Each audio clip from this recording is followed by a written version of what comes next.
The test is in 4 parts: Part 1, Part 2, Part 3, and Part 4. Now look at Part 1. Part 1. You will hear a conversation in a gym between a customer and a receptionist. First, you will have 20 seconds to look at questions 1 to 3.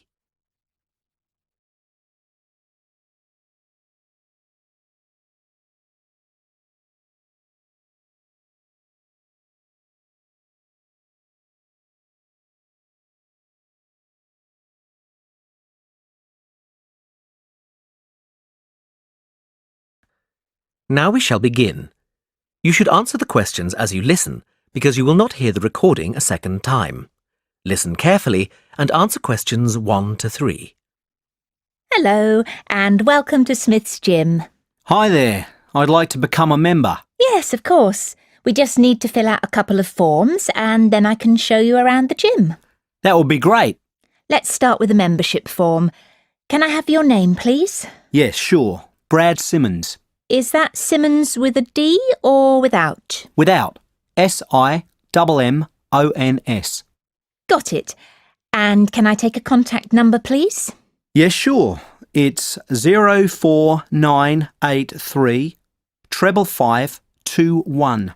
OK. 04983 55531. No, it's 21 at the end. Great. And do you have an email address? Yes, brad07@elemnet.com. That's ELEMNET.com. Right. Now, we've got 3 membership types here. Bronze, which is just off peak and costs £21 a month. Silver, which means you can use the gym at all times. This is £36.50. Or for just £5 more, you can get a gold membership, which gives you free access to the squash and tennis courts and all classes. For now, I think I'll just take the silver. That's fine, sir. That'll be £36.50 a month. Great. When can I start? Well, you'll need to have an induction first. We have spaces at 2:30, 4:45 and 8:15 tomorrow. Would any of these be suitable? I can't do tomorrow. Do you have anything for Saturday? Is that the 12th of November? No, it's the 11th. Yes, that's fine. Would 2:30 be okay? That's fine. I'll book you in with our trainer, Rob Ellis. Now, would you like me to show you around? That would be great. Before you hear the rest of the conversation, you have 20 seconds to look at questions 4 to 10.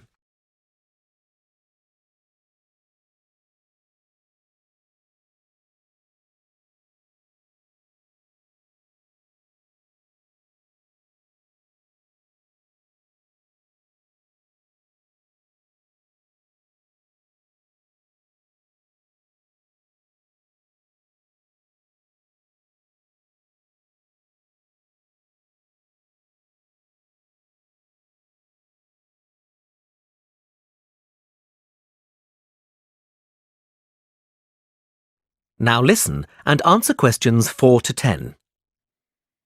OK, follow me. Let's go up the stairs to the main equipment room. As you can see, we have all the treadmills, bikes and rowing machines in here, and the weights are in the corner. Great. And is that the pool over there? Can I use that with my membership? Yes, at any time. Just go through the glass doors on the left. As you can see, the pool is dominated by the diving board at the far end. It's impressively tall. And on the right-hand side of the pool, you can see we have 2 lanes. The first one is a slow lane for those who are trying to improve their fitness. It gets really busy. The lane on the far right is what we call the club lane, because we reserve this for people who have membership. It is slightly less busy and the members can get a really good workout in it. That sounds great. Yes, it is good. And then near us, you can see a smaller area sectioned off nearly halfway across the pool. This area is where we put the school groups which come in the late afternoons during the week, usually from about 4. We keep them confined to that space so that the other end can be used for free swimming. And what is the little round pool for? We call that the toddler's pool. It's not very deep, and the mothers often bring their children in to teach them to swim in it. Great. Well, I'm glad I can use the pool. It will be good to vary my exercise. Definitely. When do you think you'll be coming? Most likely in the evenings. I'd like to come on Saturdays, but I often work then, so I think I'll have to miss that day and then come on Sundays. Oh, so you'll be a regular visitor? That's great news. Can I ask why you chose Smith's Gym? Well, actually, the television advert prompted me to join. It makes exercising look so much fun.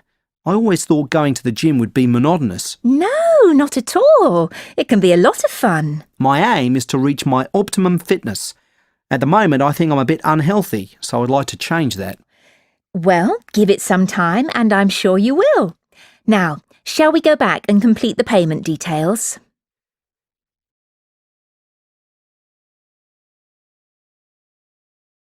That is the end of part 1. You now have half a minute to check your answers.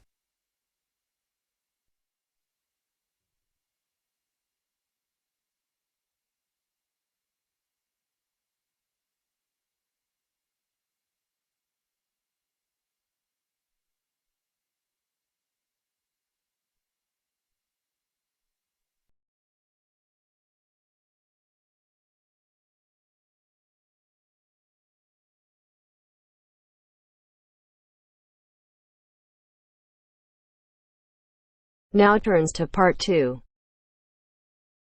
Part 2. You will hear a tutor giving students a tour of a self-access centre. First, you have some time to look at questions 11 to 16.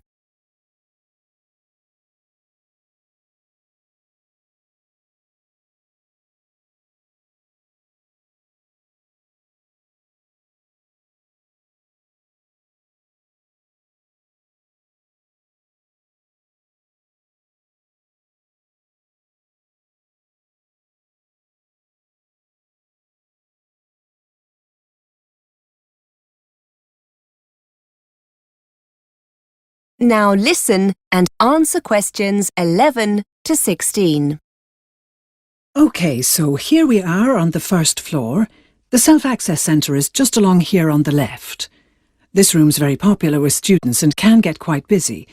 When it's quiet, you can come here as often as you want, but if there's a lot of demand, such as coming up to exam time, we have to limit sessions to make sure everyone gets a chance to use the resources. If you'd like to follow me in. So, here we are. As you can see, it's a lovely bright room with lots of resources to help you with your English studies. Over there against the wall, we have a row of internet-connected computers. As you can imagine, these get taken very quickly with students wanting to check their email, Facebook, that kind of thing. Because of the demand, we ask students to try and stick to about 30 minutes maximum. You'll need to log in with your username and password. You should have created these already during your induction.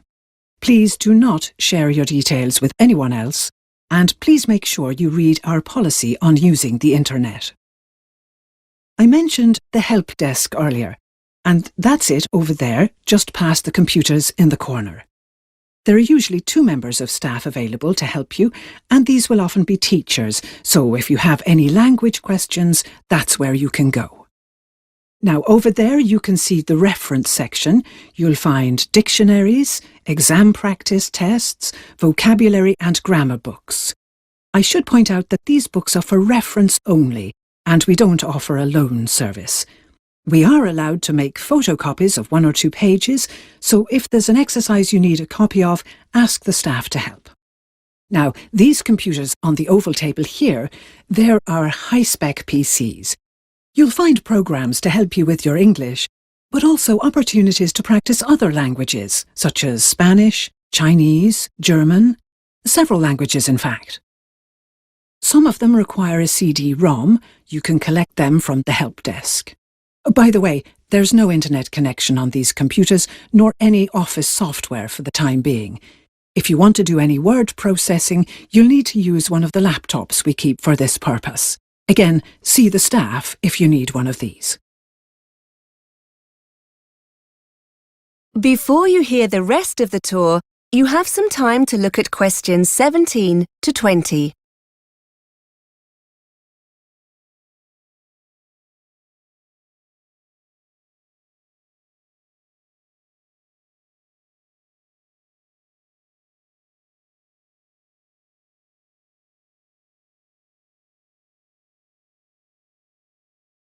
Now listen and answer questions 17 to 20.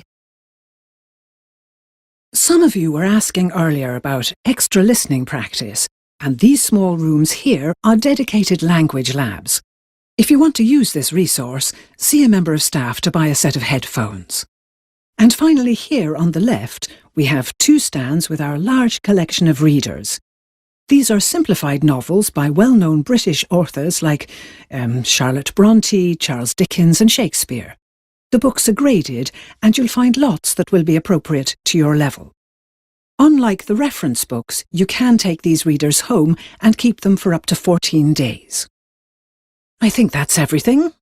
The centre is open from 8:30 till 5:30 during the week, so, as your classes start at 9, those of you who get here early can use the resource before your lesson. Although it's open all day long, it's booked by a tutor for their class now and again, so you might not be able to gain access if you have any free time during the day. It's best to ask the tutor concerned if it's okay to pop in.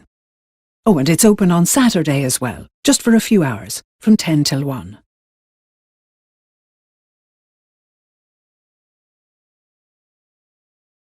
That is the end of part 2. You now have half a minute to check your answers.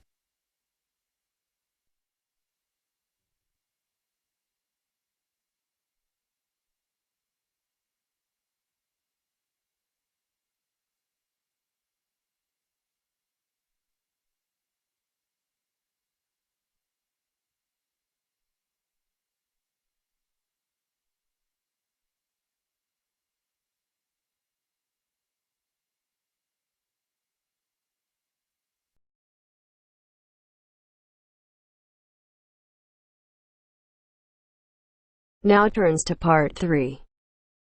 Part 3. You will hear a talk about a company by a chief executive. First, you have some time to look at questions 21 to 26.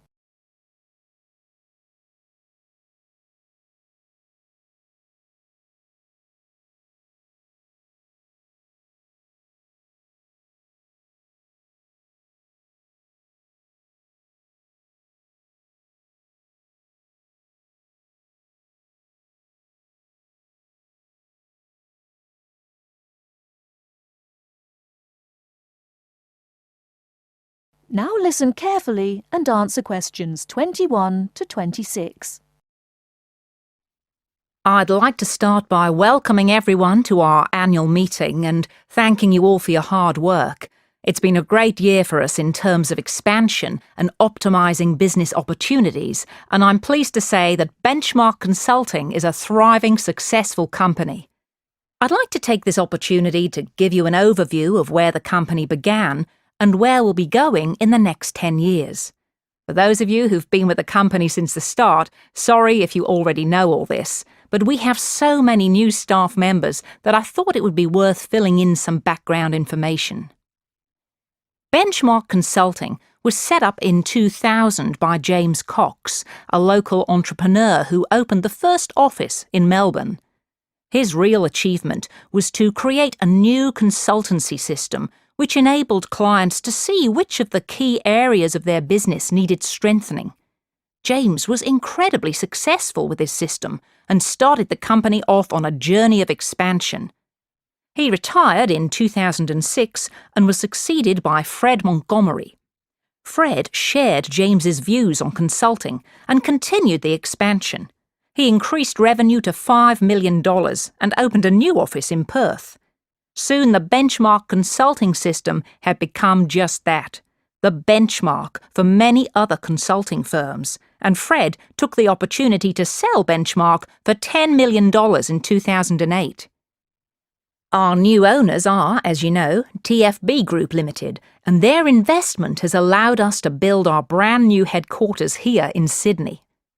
TFB Group have brought us more exposure at a national level, and our most recent success has been winning a contract with the Government of Australia, advising on management restructuring.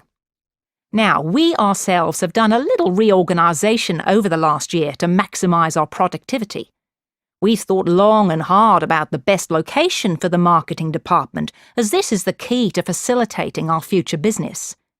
Although Perth has a large number of marketing companies, which enables us to learn from our competitors, it's Melbourne that's the gateway to international connections, and therefore we've decided to move all marketing operations there. In terms of professional development, we wanted to optimise the training programs available to our staff because training is vital if we want to remain competitive. As a result, staff training will no longer be here in Sydney, but instead will take place in the Perth office, where new facilities have been installed. Finally, we've looked at how to optimise our back office administrative functions. Currently, each office has its own admin department. However, this is proving to be less efficient than we would like. In order to resolve this situation, all these functions will now be centralised here in Sydney. Before you hear the rest of the talk, you have some time to look at questions 27 to 30.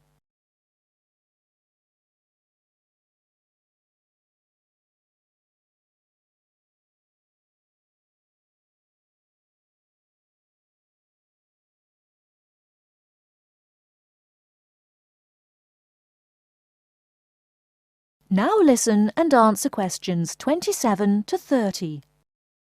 So, what does all this mean for the future? Well, after 10 years, I've decided that Benchmark needs a new vision for the future. I think it's time for us to divide up parts of the business into smaller units.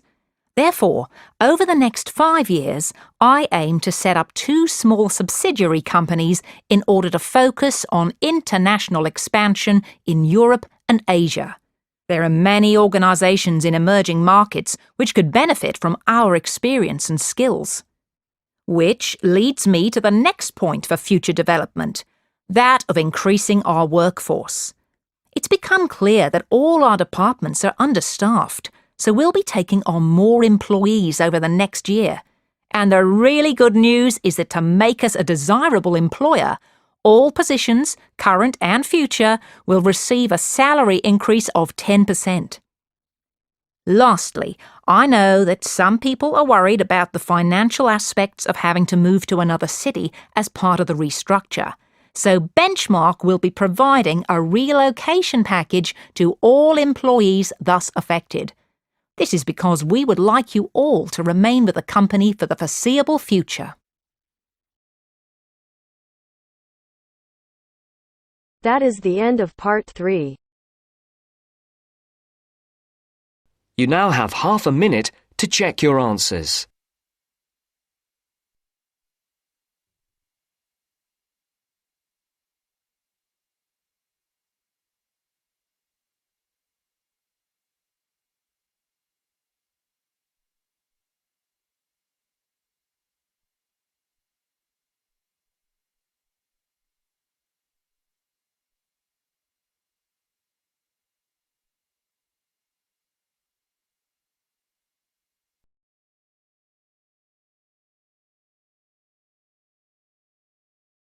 Now turns to part 4. Part 4. You are going to hear a student giving a talk about her research project on the subject of urban design. First, you have some time to look at questions 31 to 37.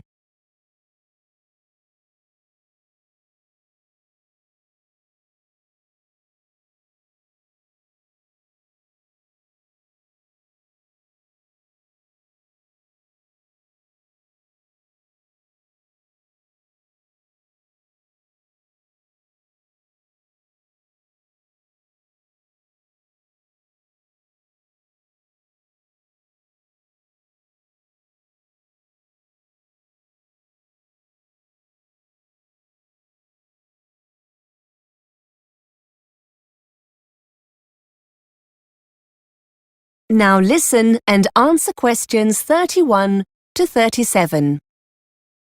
OK, everyone. This week it's the turn of Carol to talk about the progress of her research project. Over to you, Carol.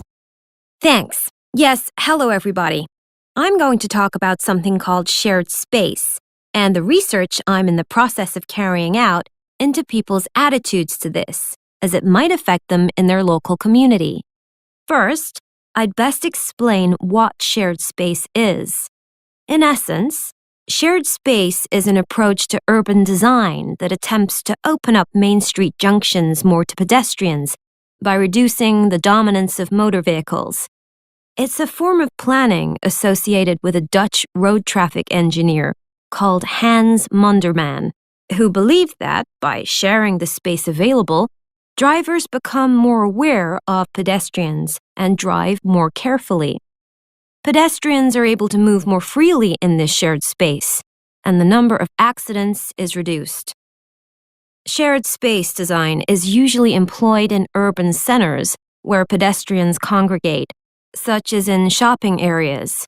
It usually results in demarcations between vehicle traffic and pedestrians being reduced or removed altogether.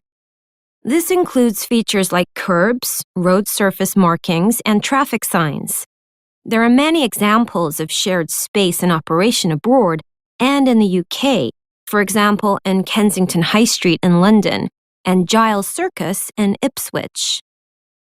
In addition to a decline in accidents, those in favor of shared space also claim additional benefits such as a reduction in unsightly street furniture, like signs and metal guardrails, which can be replaced with more trees, planters, seating areas, and other aesthetic improvements determined by local people.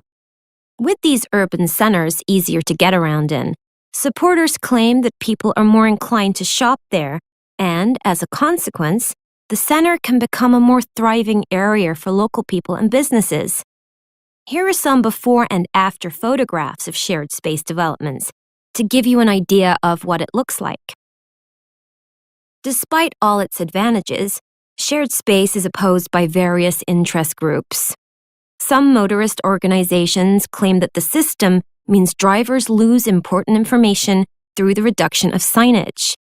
Those representing blind people argue that removing features such as curbs, railings, and barriers between pavements and roads takes away familiar support and means this group of people cannot negotiate their way as easily as other road users.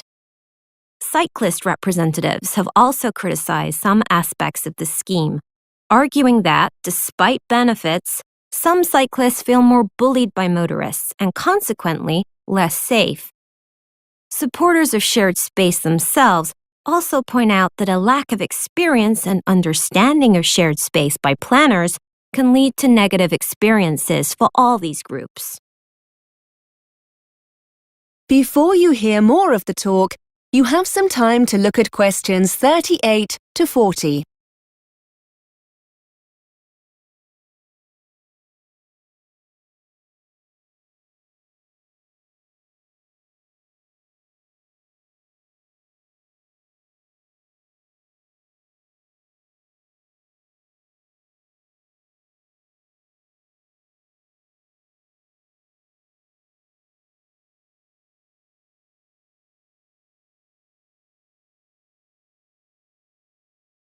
Now listen and answer questions 38 to 40.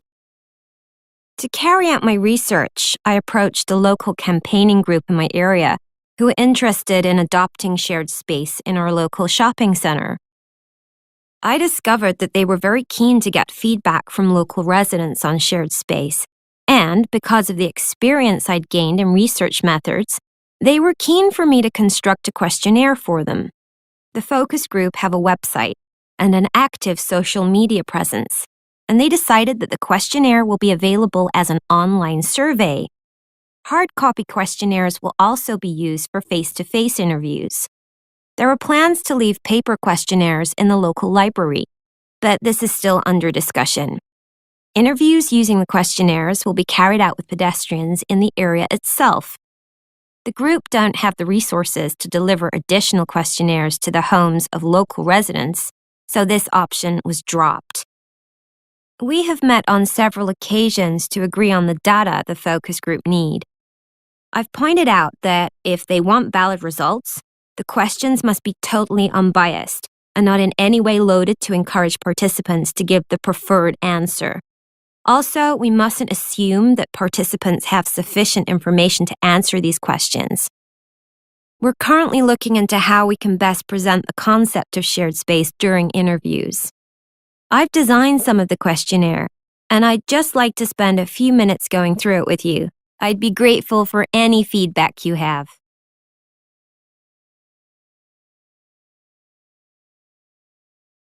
That is the end of part 4. You now have half a minute to check your answers.